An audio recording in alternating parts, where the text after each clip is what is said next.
While connected technology is essential for unlocking new efficiencies on the production floor, it's also presented hackers with new opportunities to steal valuable IP and data. To support OT professionals in their battle with cyber criminals, we launched the Security Breach podcast. In each of our over 100 episodes, we've brought in cybersecurity specialists to provide valuable insights and break down critical topics. As a go-to podcast for our listeners, we want to help you align your brand with our expertise. By sponsoring our podcast, your brand will build trust, and your message will stand out to an audience searching for tools to assist their cybersecurity efforts. Secure your share in this rapidly growing segment by sponsoring Security Breach. Contact us today to learn more.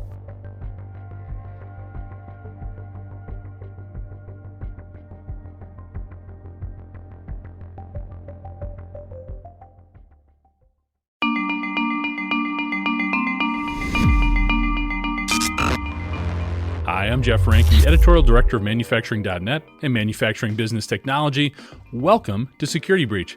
In many instances, the biggest challenge facing OT cybersecurity practitioners is knowing where to focus resources and, most importantly, your time. In other words, what are the priorities for the enterprise, facility, and people when it comes to cybersecurity? I recently sat down with Securant's lead threat intelligence analyst, Avril Verma. And while I anticipated a conversation focused almost exclusively on vulnerabilities in the threat landscape, discussing these topics led to deeper dives on a range of subjects that also included breaking down IT/OT silos, artificial intelligence, and patching strategies. The key takeaway for me is that we know we can't address every single critical cybersecurity issue. We've heard those warnings about drinking the ocean or trying to eat the elephant before, but we still need to understand them all in order to establish the correct priorities and, as Avril stated more than once, make the hacker's job as difficult as possible. His insight on these approaches is well worth your time. It's now my pleasure to welcome Avril Verma to the show. Avril, thanks so much for joining us here on Security Breach, and welcome to the show. Thank you so much for having me here, Jeff. Awesome. You guys put out a really interesting report, really diving into a lot of things going on the critical infrastructure side of things and the industrial control systems that are being utilized in that sector. There's a lot of really interesting information in there, but I'm kind of wondering, in particular, there was a lot of conversation about vulnerabilities and how they tied back to some specific threat actors. Just wondering, what were some of the things that kind of stood out to you looking specifically at that topic? I think one of the things that really stood out for me is how wild these connections can get. Yeah. So late 2023 and early 2024, the Iranian threat actor, they call themselves cyber avengers. Yeah. They exploited a vulnerability in Unitronics PLC. And the vulnerability, it was just having default administrative passwords in those internet exposed HMIs and PLC. How do you live in 2023 and leave your default passwords lying on a machine like that? That's like leaving your car unlocked in a parking lot. So I think that was really interesting. More and more patterns we observed were that these threat actors are really going after the edge network infrastructure, your VPNs, your firewalls. And one number which really stood out for me, rather a series of numbers, is that on an average, it took a threat actor 60 days to write an exploit for a vulnerability in 2023. It came down to 28 days in 2024. And I was crunching the numbers a week back. I think it's about 15 days so far in 2025. Wow. Think about that. You have absolutely got no time to prepare yourself. By the time you are scanning and trying to fix things, a threat actor has already weaponized it and ready to exploit it. I think that's too fast. What would you attribute that to? Is that AI's impact? Are there other things going on there that we know there's a lot more specialization going on in the black hat community? What would you kind of tie that to?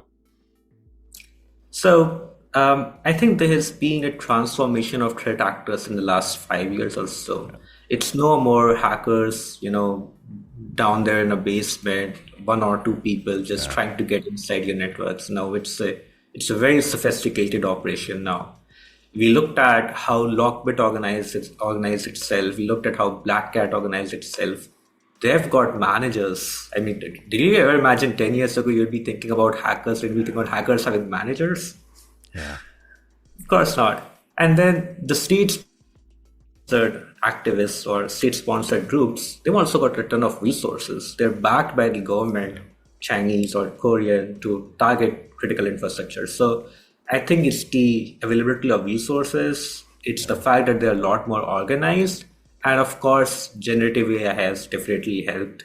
Using your ChatGPT and everything else to write exploit code now is super easy. And by the way, if you don't know, there is a version of ChatGPT out in the dark web. It's called Bad GPT and Dark GPT. This one is specialized to writing exploit code and exploiting breach credentials, etc. So yeah, it's amazing.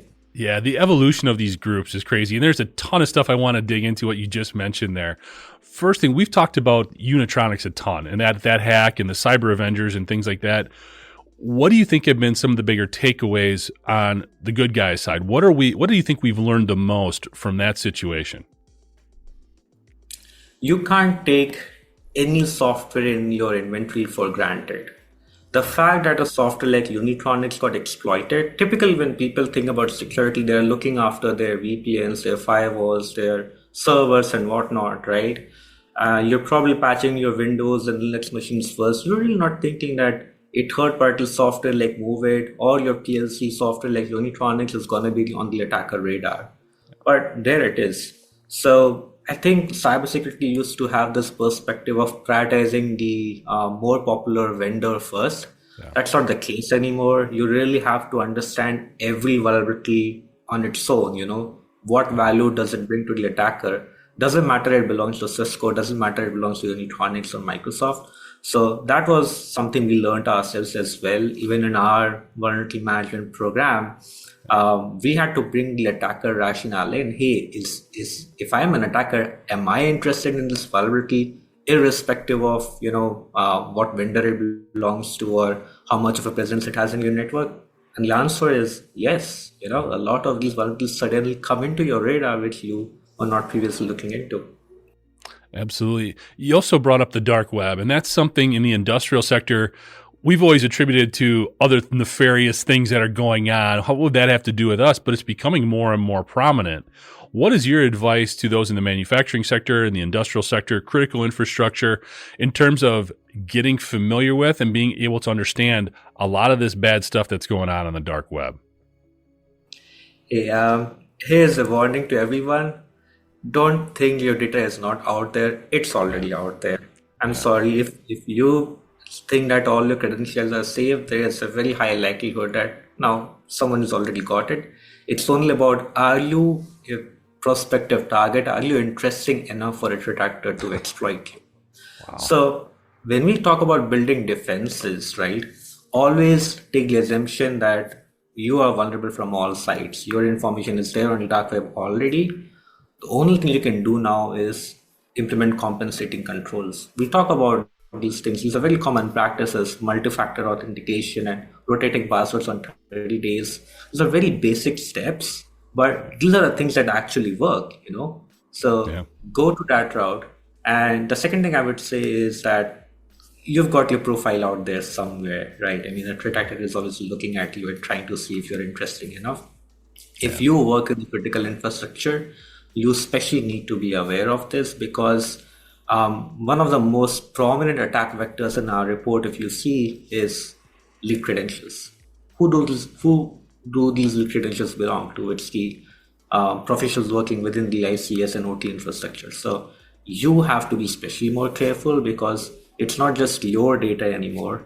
Yeah. Think about it. You're working in water utilities, you get compromised, your organization gets compromised, and suddenly there's a whole town which has not received water for 7 days. That actually happened. Yeah. So that's another side of it. Yeah, it's crazy when we talk about all these different groups that are also popping up and using the dark web to communicate, whether it's the initial access brokers, the credential harvesting folks that you were just talking about. It is really frightening, the proliferation that has taken place here in a place that we're not really looking enough or looking more closely at. So it's definitely an area that we need to get better at. Another area that we want to get better at, and you mentioned it in the report, and by the way, we'll link to the critical infrastructure report that you guys put out. It was fantastic. A lot of great information there. But you brought about the legacy equipment and the legacy dynamics that are still involved in a lot of these critical infrastructure and really throughout manufacturing as well. The legacy ICS, the connection points, all of those things are still creating an issue. What are some of the things that you're seeing or saw in the report that really stick out to you that we need to address maybe as a priority going forward? So this is a tough one for every ISS industry, patching legacy hardware and software. Because unlike enterprise, wherein I take your laptop, I update the OS and we're done with it, that's not the case in OT. It's a very complex network. There's one machine which has 100 other machines dependent on it. And if you want to upgrade one, suddenly you have to think about how does this compromise that whole chain of network that you've got with other software and hardware going. So it's not easy. At the same time, if you look in that report, we've got a trend graph of per year what is the average latency it takes for threat actors to exploit a CV. One of the things we observed was there were vulnerabilities going back to 2005, 2010, 2015, and they were getting exploited 5 years later, like 2015 CV and 2020. I'm thinking, wait, why is that happening? Why is a threat actor still looking at CVs from 2015, 2010? Well, the reason for that is they scan and they discover a lot of legacy software, and they look at that legacy software, they say that it's 10-year-old vulnerability. Wow, easy to exploit, because write an exploit for a 10-year-old CV is much more easier. There's a lot more information about it out there compared to a newer vulnerability. So it's definitely there on the attacker radar. So now it's a complex system is not an excuse anymore. You have to patch it. So I think that's where really what organizations need to do is you need to take your security professionals and your OT engineers, make them sit together, figure out a plan, figure out a strategy, because I feel like these two things are often siloed. Security does their own thing, OT engineers will say that we can't patch it. Well, you have to now, there's the evidence out there that it is getting exploited. Sit together, figure it out, right? Prioritize the ones that needs to be addressed. There are a lot of intelligence platforms which will tell you what needs to be addressed. Then go do it. No more excuses. No, we hear about those silos all the time, and that is still an ongoing frustration, I think, for both sides. You've got IT and OT just not wanting to work together. Security someplace in the middle trying to make everybody happy, and we're just not working together there like we need to. You bring up a couple different things too with the legacy technology. The first of which is patching. Like you said, we need to get everybody in the room and just agree on an approach. What are some things that you have seen work better when it comes to patching? Because we always have to worry about downtime in critical infrastructure and manufacturing, but we want to be safe. Is there a way to sort of serve both masters? Of course there is, right? For OT engineers, their biggest pet peeve is I can't patch everything, right? Yeah. You have to be very specific. What do I need to patch? What is the downtime? What will be the impact on my overall system? And often IT and security cannot communicate that. Yeah. So we worked with a lot of customers in the OT space ourselves, and we had to learn this the hard way. And just telling them to go patch it is not the answer. Yeah. So what we do is, first of all, there's a lot of noise, right? There's a lot of vulnerabilities. I will pick the top 10, top 15, which really need to be addressed right now. Why? Because there are threat actors actively exploiting it. Because this one is on your network, that is exposed to the internet, it's remotely accessible. Only then I will take it to the OT engineers that, hey, this one, for example, that Unitronic CV, it's internet exposed. It's very easy for threat actors to exploit. It is already being exploited, so we have to patch it. Yeah. Now, after that, just telling them to patch is not enough. How do you patch? What is the downtime? Understand the whole OT infrastructure and tell them, hey, this will incur this amount of downtime. And then really it's about having a conversation whether patching is worth the downtime that you're going to incur. And there is no straight answer to it. There is no straight playbook that you can follow. It really is about having a discussion, because every OT infrastructure is unique. You don't know what the impact is going to be. So in my experience, working with different customers, a lot of times it really came down to try and implement the compensating controls first, right? So if you can't patch, then you have to have some compensating controls in place. There are firewalls, there is taking your devices off the internet, making sure they're not remotely accessible, put them behind a VPN. So those controls are much more easier to implement and they provide you the same level of security as patching would. So that's the way forward in those cases. Yeah, what it feels like to me is we've found ways to be proactive with maintenance procedures. We know that we can be a little bit predictive, and we schedule those things into the workflow. We need to do the same thing with these patches, and it starts with, like you keep talking about, we need to get everybody in the room agreeing on the right way to go about doing these, and just setting up some SOPs to make it work. Manufacturing's always been good at that, so I'm optimistic we can figure this out once we get everybody talking. I want to talk a little bit about your company as well, Avril. Maybe you can tell us a little bit more about Securant and the things that you guys are doing to help support industrial cybersecurity. Oh, yeah. So, by the way, I am the vertical and threat intelligence lead at Securant. I've been at Securant for about 3.5 years. What we do here is that we provide proactive defense solutions to companies. What this means is we do attack surface management, risk-based vulnerability management, and penetration testing. So the attack surface management piece gives you the attacker's point of view.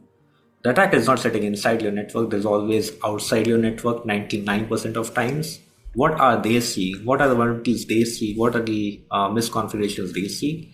We bring that to our customers' purview. Hey, this is what the attacker is seeing. And by the way, there's also the fact that a lot of our customers really don't know what their attack surface is like.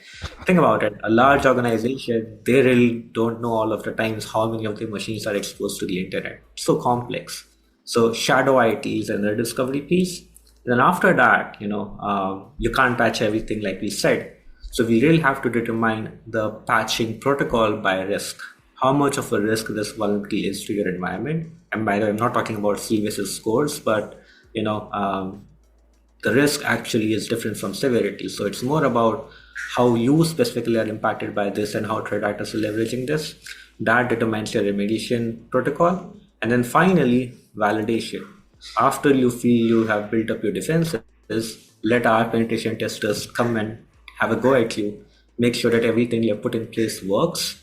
Everything that you have put up for your defenses is actually a barrier which our pen testers cannot cross.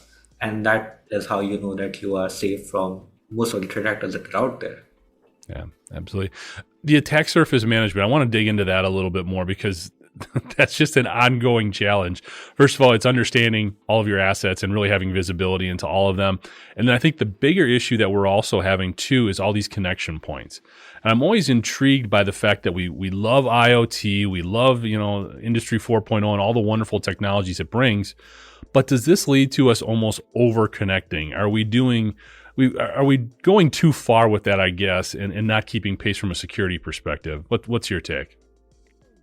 IoT security is a big headache. The more and more interconnected these systems get, the more and more intrusion points we observe. Right? Earlier, it used to be one or two machines exposed to the internet. Well, there is now one machine, there is no IT and OT segmentation. That one can be compromised to get into your OT part. It has become really complex, more and more access points for the threat actor. So attack surface management really has to go a level deep nowadays, right? It's not just about, hey, these are the devices exposed to your internet, but really also digging through, well, where does this particular device, if compromised, takes the attacker? Can they move laterally? Can they escalate privileges into your domains, right? So I think the evolution of attack surface management has gone in a direction where it used to be open ports and protocols to really, the specific kind of devices, the specific ports and protocols running on them, and then where does that take the attacker within the network. So when we do attack surface management for our customers, I think 5 years ago it was all about your HTTP port or PLCs, but now it's also about your edge network devices, like I said, your firewalls and VPNs, because those have become very, very popular attack vector for threat actors. Think about it. I look at the CISA KV's list nowadays, and it's so much Cisco and Fortinets and so forth. These are tools that are meant to secure you, but at the same time, because they're sitting at your network, they have also become very easy access points, if not patched. So ESM really is evolving into that direction, I feel like. Interesting. The other thing with attack surface management too is it's the connection points, but it's also a lot of the legacy equipment that we're attaching to the new stuff that we're bringing in. There's a ton of conversations about secure by design. And to me, it always seems like it becomes almost a battle between the manufacturer or the user of the technology saying, well, that's on the supplier, that's on the vendor, and the vendor going, you didn't tell us what we were connecting to here. How are we supposed to know how to make it secure? What has been your experience in trying to sort of navigate connecting the two and the whole secure by design topic? So I'm really fond of the secure by design principle, but I feel like implementing secure by design is a huge challenge, right? Yeah. I mean, I as a vendor can say, yeah, I'm going secure by design, but I've also got hundreds of dependencies on hundreds of different vendors who are not secure by design. So as much as I love it, I think on principle, unless until there is more adoption, you're not gonna see secure by design being successful. So that experience when we took a look at secure by design, we started evaluating different product segments. So browsers, for example, Google had waged this big war on memory corruption issues. They said that no more memory corruption. You're gonna build memory safe languages. Google did that. Over the 10 years, their memory corruption issues have gone down a lot. At the same time, your WordPress or your web application plugins, they have not done that, right? Your browser is still running them. They've got memory corruption issues, and it's there for the attackers taking. So, really, from a defender's point of view, we really cannot take secure by design for granted. Just because the vendor has come out and said that, that means nothing to us, because it is more about understanding the 15 different vendors, as you said, interconnected to each other within that space. So I have to completely forget about that claim and just have a very objective view within that environment itself. No, that makes a ton of sense. You're right. I mean, it's a joint process all the way around. It's another part of that conversation that just needs to take place. The other thing I wanted to talk to you about, and I'm sure you're sick and tired of this topic, but we can't talk about cybersecurity these days without bringing up artificial intelligence and the role that it's having for both the good guys and the bad guys. So I guess just overall, what has been your perspective on some of the changes that AI has brought to the cybersecurity game? I'm really I'm gonna say a good person to talk about this, because I also started building GenAI research at our company. Okay. So we are building, for example, automated generative AI pen testing products in those lines. So we had to sit down and see three things. Number one is security of generative AI, right? I mean, how secure are these different AI models that a lot of these organizations are now using? Number two is security with AI. How can we take advantage of this, boom in generative AI space to implement security in security products? And number three is, how are threat actors using generative AI? And that last one is very interesting, because recently Microsoft published a report where they observed ransomware groups using generative AI to create ransomware and malware, which were, I think, a bit more effective compared to old ransomware strains, because they were better at persistence, they were better at escalating privileges. Okay. So we also talked about dark GPT and bad GPT on the deep and dark web, which you can use to write exploit code. So this Gen AI boom has given more resources for the threat actors. The phishing campaigns are becoming more sophisticated. They're becoming more human-like. Right? I can use deep research to do a bit research about you. I can see what your interests are, and then I can create a phishing campaign that makes it a bit more believable for you to fall for, right? At the same time, the good thing is that this is a double-edged sword. While threat actors are using it, we ourselves also have generative AI at our expense, and building defense for using generative AI is something that a lot of cybersecurity defenders have to take a look at. You cannot rely on your mail protection anymore to catch those phishing campaigns, but you can rely on some LLM-powered analytics to see whether this email was written using AI, right? Yeah. And then if it's coming from a source which you don't trust, then flag it, right? Yeah. So really it's, and the other one is telemetry. I think a very good point you mentioned is that all of these interconnected systems, so many intrusion points, it also means so much of telemetry data now. There's no way human being can sit through it, or traditional SOC, etc. can work for it. Generative AI is another use case wherein you can analyze that vast amount of telemetry data and identify your anomalies and whatnot. So I think AI, the way it has escalated in the last 2 years, has given big weapon to threat actors. We are already seeing them using it. We have seen the Russian threat actors use it. We've seen ransomware groups use it. So I think the onus is on us as defenders to also make the best use of it. So one of the parts of this whole AI conversation too is anybody who has a cybersecurity offering has an AI portion of it or an AI tool as well that they're offering right now. Could you offer any perspective in terms of how to maybe separate out or filter some of these offerings? Where do you just start? What are the things that maybe manufacturers in the industrial sector should look for initially if they are going to go the route of trying to use an AI type tool? If your AI tool is all about just summarizing information, it's of no use, right? A lot of these vendors that I see, they come out and say, by the way, your reports are not generated by AI. What difference does that make? If you are looking for vendors who use generative AI or large language models, look at how they're using it for deep analytics. Cybersecurity is a very complex database. There are vulnerabilities, weaknesses, attack patterns, threat actors, ransomware groups, and they're all A to B, B to C, C to D. Generative AI is very good at understanding those patterns. Deep level analytics of seeing, all right, well, it's not just about a threat actor exploiting a CV, but trying to find out what are the class of vulnerabilities this threat actor usually exploits. So the vendors who are coming out, who are claiming that, our generative AI is here for guiding your remediation, etc., that's just a generative AI speaking English. But the vendors who come out and say that we're using Gen AI to identify patterns in vulnerability management, which will actually improve your prioritization, which will actually reduce your 1,200 known exploited vulnerabilities to 100, those are the ones that you should be looking out for. No, it makes a ton of sense. I want to circle back on another thing. We were talking a little bit about the cyber Avengers and the Utronics attack and all that. These state-sponsored actors scare me for a number of reasons. One of the big ones is when they go after the critical infrastructure, they're almost creating a blueprint for how to attack any industrial control system. It really makes all ICSs even more vulnerable. I guess, what is your take in terms of the role that these state-sponsored activists could play beyond just their initial targets and going further into and creating other cybersecurity issues throughout manufacturing, for example?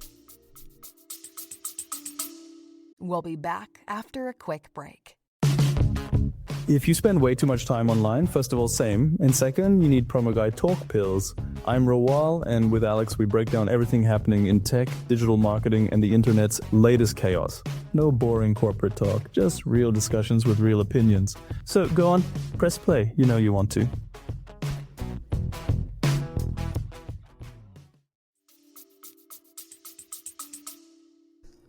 I think I'm going to take the example of Salt Typhoon, the Chinese state-sponsored group, which was very popular in, I think, end of 2024 because it compromised AT&T, T-Mobile, Lumen Technologies in the communications sector. Now, Salt Typhoon claimed they got data on 1 million individuals, and a lot of those were within the Washington, D.C. area, high-profile targets and politicians.